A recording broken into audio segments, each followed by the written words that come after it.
So we can look at the balanced chemical equation for the combustion of octane, and this is going to give us the relationships between the amount of octane from fossil fuel that's burned and the amount of carbon dioxide that's released. The chemical equation gives us information about numbers of molecules. So 2 molecules of octane would produce 16 molecules of CO2 when they react with oxygen. Numbers of molecules aren't very useful, so we use the chemist's dozen, mole. So we can also say 16 moles of CO2 are produced for every 2 moles of octane that are burned. So the numbers, the coefficients in the balanced chemical equation can represent individual atoms or molecules.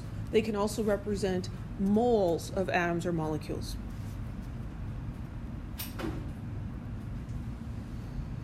So the amount of substance used and the amount of substance made, those amounts are related to each other. We learned about the law of conservation of mass. You cannot create or destroy matter in a chemical reaction. Studying the numerical relationships between the quantities in a chemical reaction is called stoichiometry. I'm not going to test you on that word, but you'll hear it a lot. So we balance atoms by we balance equations by balancing the atoms, and that gives us information about the quantities of the reactants and the products. So let's step away from chemistry for a minute and talk about pizza. Right? I hope you guys had lunch. The number of pizzas you could make depends on the amounts of the ingredients that you have. So if we use this very simple recipe for pizza, 1 crust plus 5 ounces of tomato sauce plus 2 cups of cheese will give us 1 pizza. We can express those relationships mathematically as ratios: 1 crust to 5 ounces of sauce to 2 cups of cheese to 1 pizza. And looking at that recipe, we can figure out how many pizzas could we make if we had 10 cups of cheese. Now, you can probably just think about that for a few seconds and realize, well, 5, right? But let's look at mathematically how we would do that, because when we get to asking, well, how many grams of CO2 are produced, just sitting and thinking about it's not going to work very well. So if we have 10 cups of cheese, we can use the ratios from that equation to help us figure out how many pizzas could be made. Because the ratio between pizzas and cheese is 1 pizza for every 2 cups of cheese. So we can do this with dimensional analysis. We want to know how many pizzas, and we need to get rid of the unit cups of cheese. And then the relationship there is that there's 1 pizza for every 2 cups of cheese. So these units cancel out, and 10 divided by 2 is 5, and so that tells us we could make 5 pizzas. Everybody okay with that?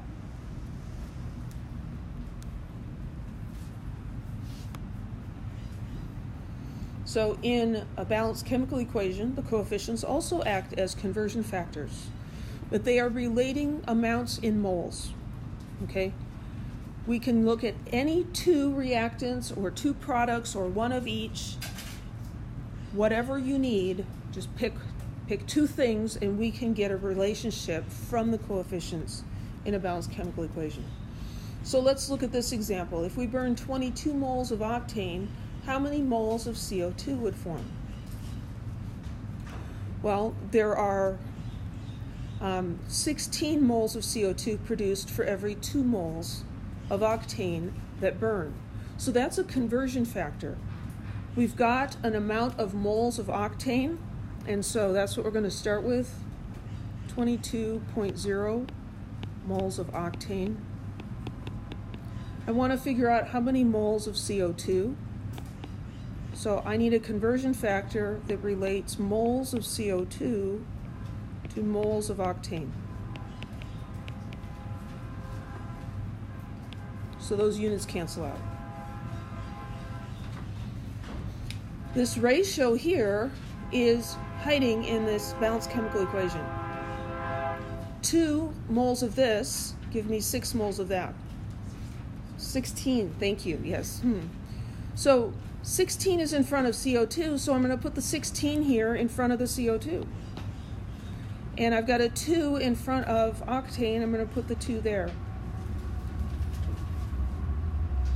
Because in this equation, we can insert the unit mole in there.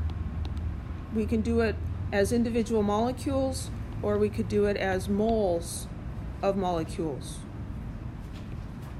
You could do dozens or a gross or any other counting number as well, but those aren't very useful. So then we've got 22 times 16 divided by 2. Lots of noisy people in the hallway. On top of the train.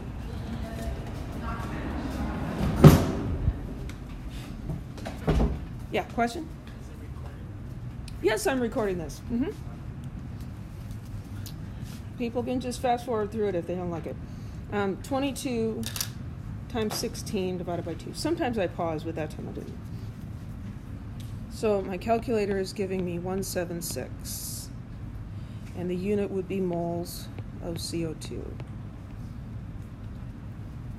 Yeah.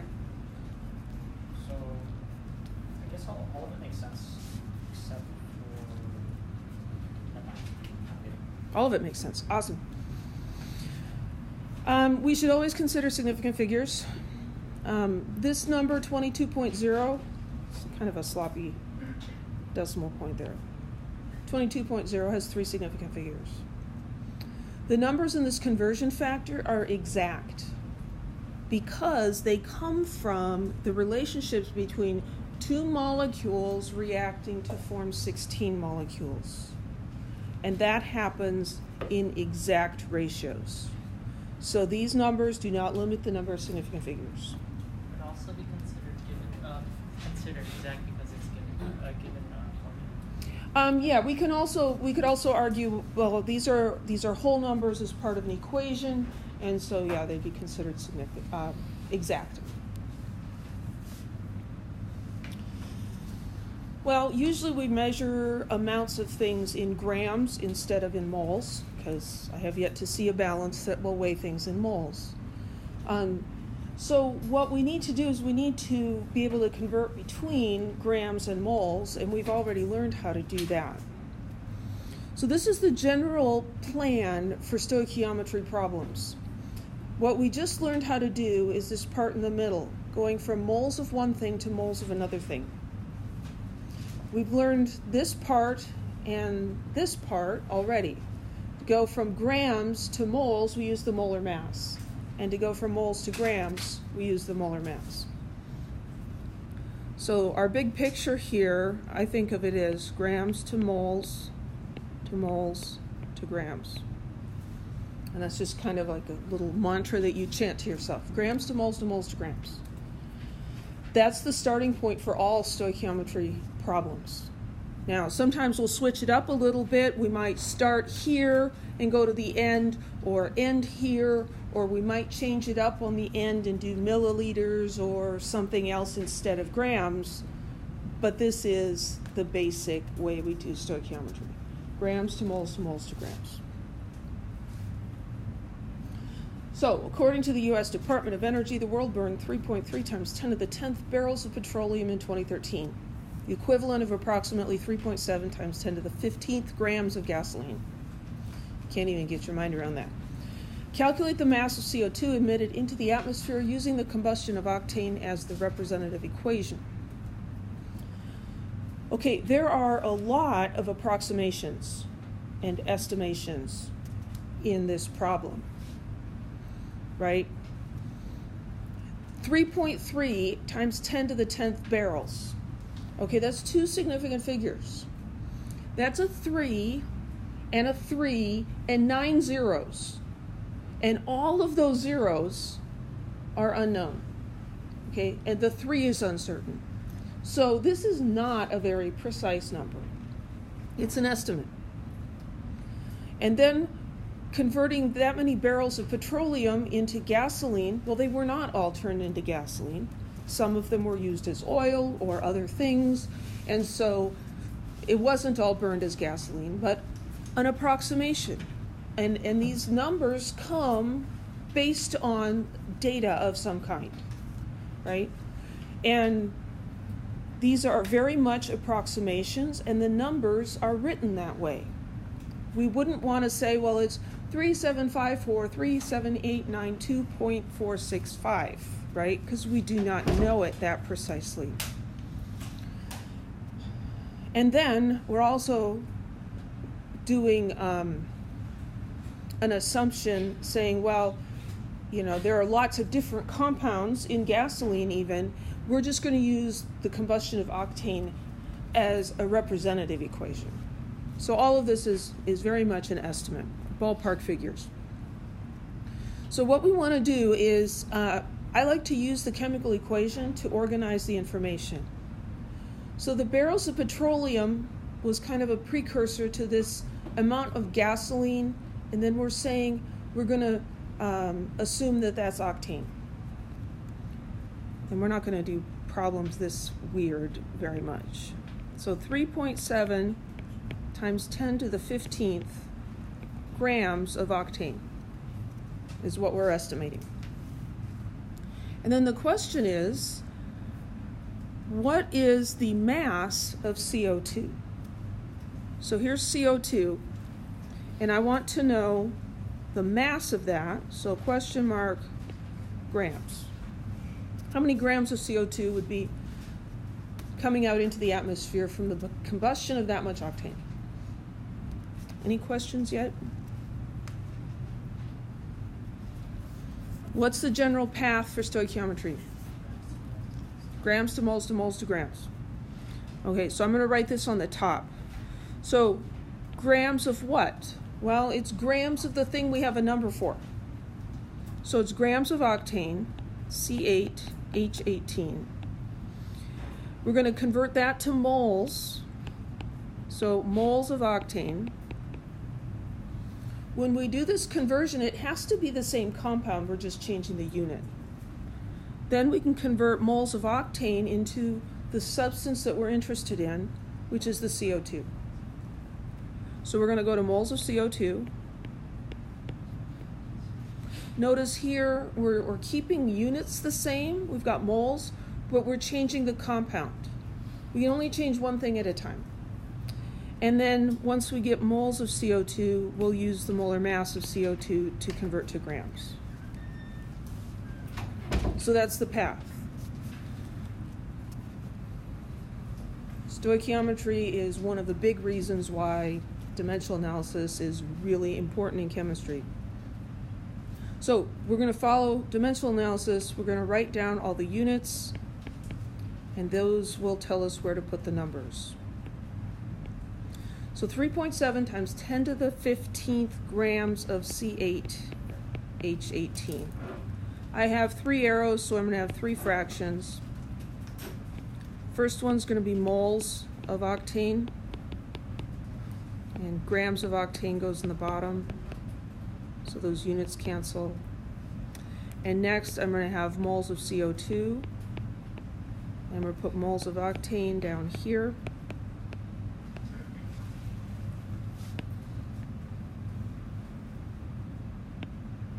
It's an 18.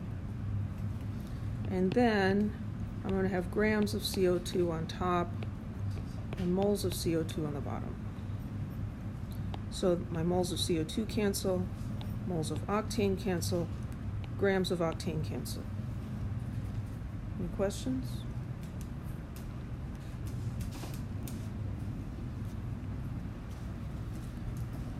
We just learned about this thing in the middle, the moles in the middle.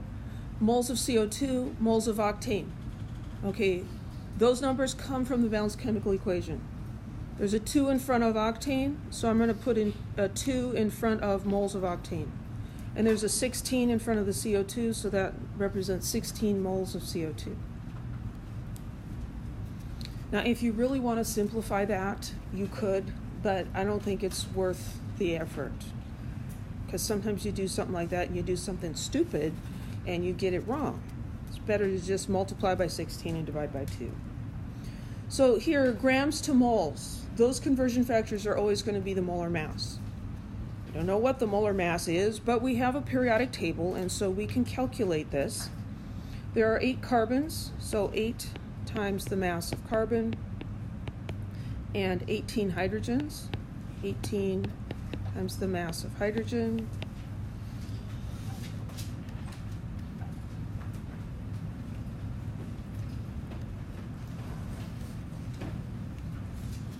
$114.224.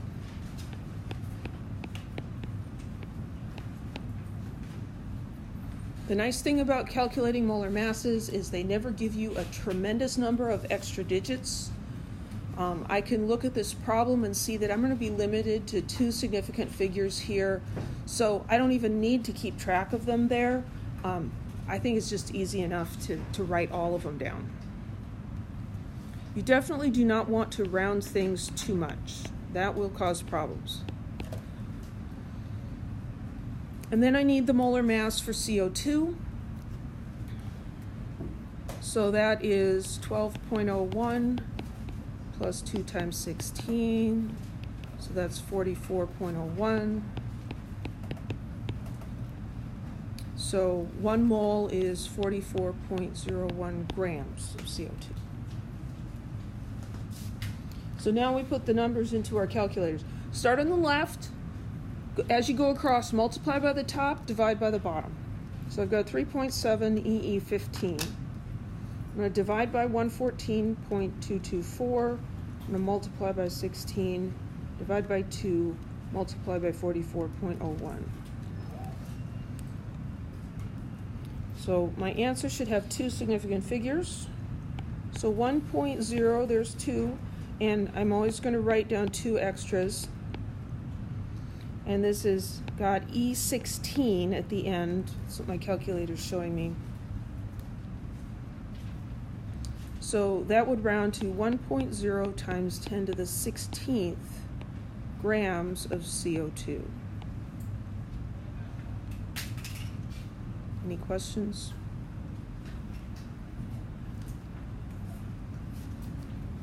It's a lot of CO2. What happened to my 1? It's not 10 to the 6, it's 10 to the 16. Oh my God. It's a lot of CO2. So at this point we might think, what were we doing with this again? Why did we even start calculating this? We were wanting to compare emissions from fossil fuel combustion with volcanoes. So here's an estimate of how much volcanoes produce, so about 2 times 10 to the 14th grams of carbon dioxide per year. So let's compare those 2 numbers. It can be hard to just look at those numbers and get a very good idea for, are they roughly the same? Are they really different? What's going on here? So sometimes we'll take a ratio to see, well, how many times bigger is the result from petroleum combustion? So we take 1 times 10 to the 16th grams and divide by 2 times 10 to the 14th grams. And you do the math, but I'm pretty sure that comes out to be 55.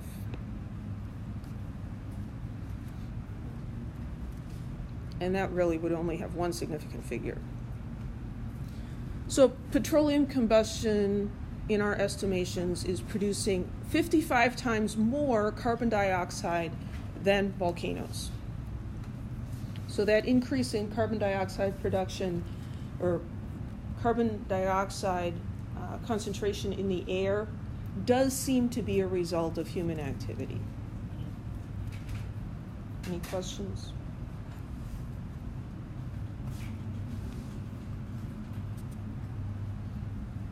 Let's do another example. Stoichiometry. Magnesium hydroxide, the active ingredient in milk with magnesia, neutralizes systemic acid, primarily HCl, according to this reaction. What mass of HCl in grams is neutralized by a dose of milk of magnesia containing 3.26 grams of magnesium hydroxide? So this stuff at the top is all very nice and everything, not necessary for the problem though. We need the balanced chemical equation and we need the question here. So here we have a number, 3.26 grams of magnesium hydroxide. So I'm going to write that mass, 3.26 grams, under magnesium hydroxide, because those go together. And then I'm going to look for the question. The question is what mass of HCl in grams.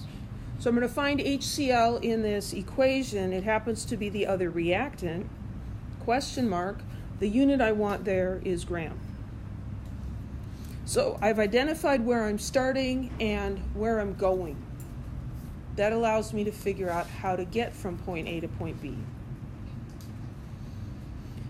And what's the path for stoichiometry? Grams to moles to grams. So here, it's going to be grams of magnesium hydroxide to moles of magnesium hydroxide, and then to moles of the thing we're trying to find, and then grams of that. We don't have to do anything with the H2O or the MgCl2. We can do this between any two things in the balanced chemical equation. We could do a calculation between these two. Well, if I had this mass of water, what mass of MgCl2 would I have? But that's not what we're asked. So this is the path, and then we're going to write it out. So 3.26 grams of MgOH2. And then I'm going to go to moles. So moles of MgOH2. Yes, it gets tedious. Repeating the class is also tedious.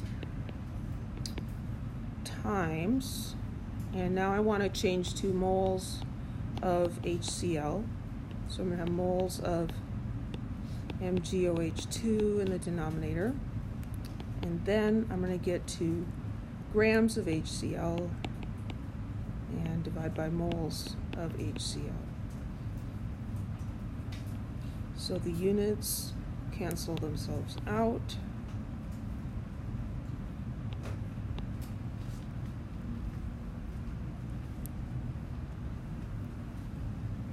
The units now tell me where to put the numbers. I don't have to remember, am I supposed to multiply by that mass or divide, or what am I supposed to do? You just put them in where they belong with the numbers. So here I've got a grams of magnesium hydroxide and a moles of magnesium hydroxide. That's the molar mass. That's the number I need there. I don't happen to know what that is off the top of my head.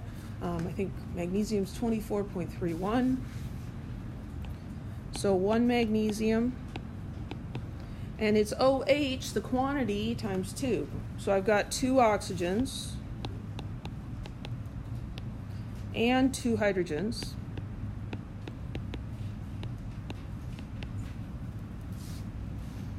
So 24.31 plus 2 times 16 plus 2 times 1.008. Getting 58.326.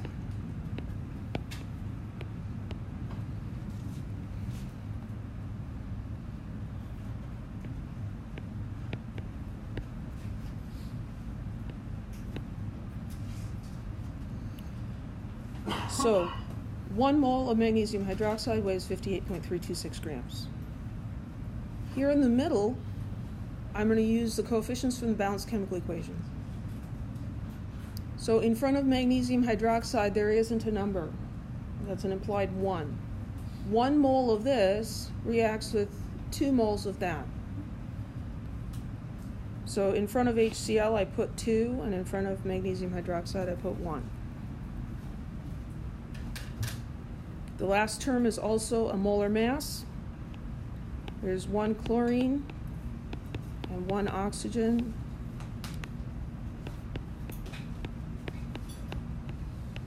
So 36.458.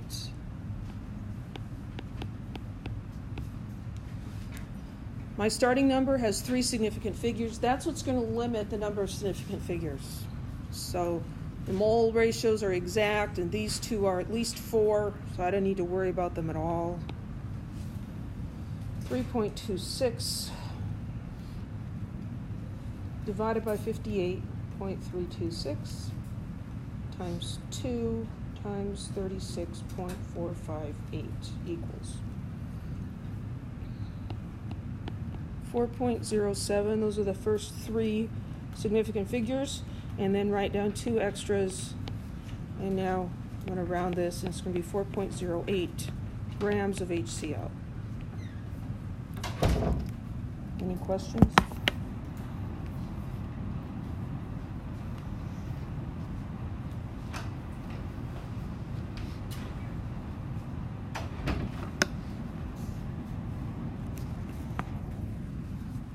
Do another example. These stoichiometry problems are very important. If you can't calculate an average atomic mass from the two different isotopes, well, you'll miss a problem or 2 on an exam, and that's about it. If you can't do stoichiometry, you're sunk. Okay, this is important. A component of acid rain is nitric acid, which forms when NO2, which is also a pollutant, reacts with oxygen and water according to the simplified equation given here. The generation of the electricity used by a medium-sized home produces about 16 kilograms of NO2 per year. Assuming that there's adequate oxygen and water, which, in the atmosphere there's probably plenty, what mass of HNO3 in kilograms can form from this amount of NO2 pollution? So lots and lots of words. Let's pull the numbers out. So we're talking about 16 kilograms of NO2. So I'm going to write 16 kilograms under the formula for NO2. And then I'm looking for the question. My question word is what? What mass of HNO3 in kilograms? So here's HNO3. That's what I'm trying to figure out. How many kilograms?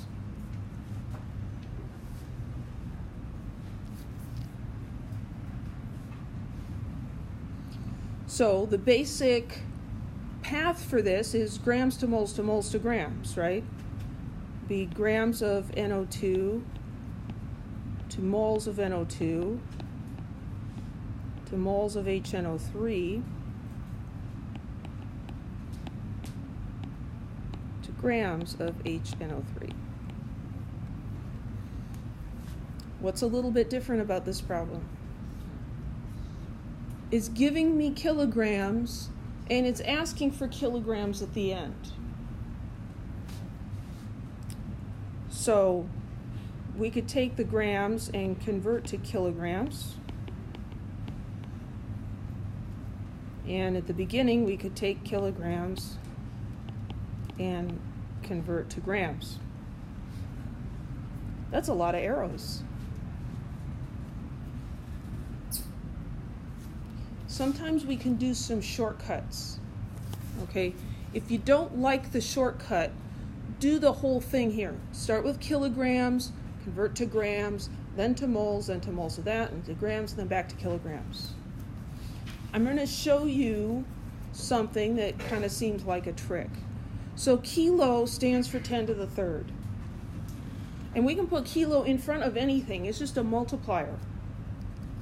So what I'm going to do is I'm going to do this whole calculation, and the kilo's just going to sit there at the beginning. I'm not going to cancel it out. And so since it isn't canceled out, it'll just come back at the end. So 16 kilograms. I'm going to write the K in red, just sort of to highlight it. So 16 kilograms of NO2. I'm going to convert to moles of NO2. So moles of NO2 divide by grams of NO2. That's going to cancel the grams of NO2, but not the kilo. The kilo is just going to sit there. Next, I'm going to do moles of the nitric acid, HNO3, divided by moles of NO2, Those units cancel out. And then I'm going to get to grams of HNO3 dividing by moles of HNO3.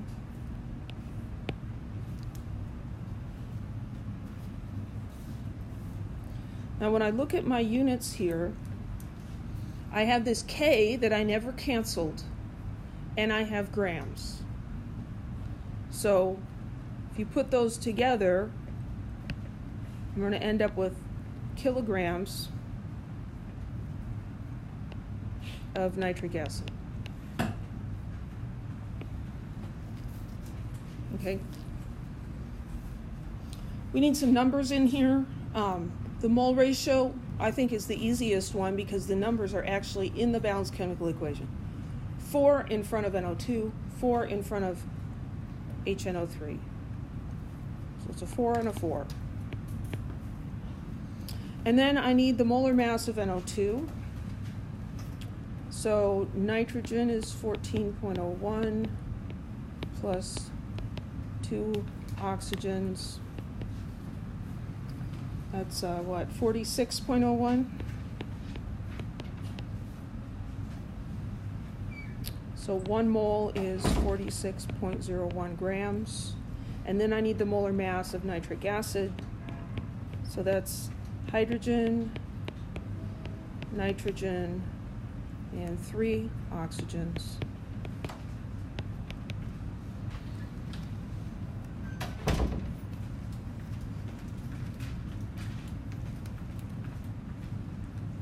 $63.018.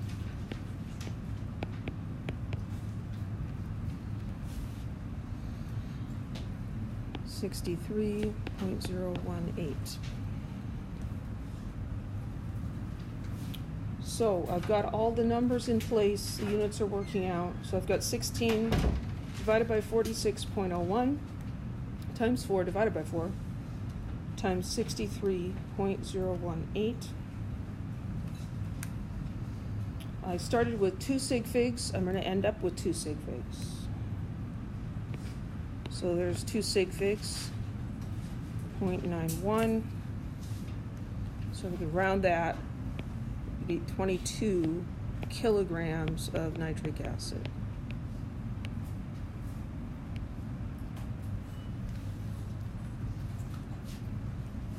Any questions?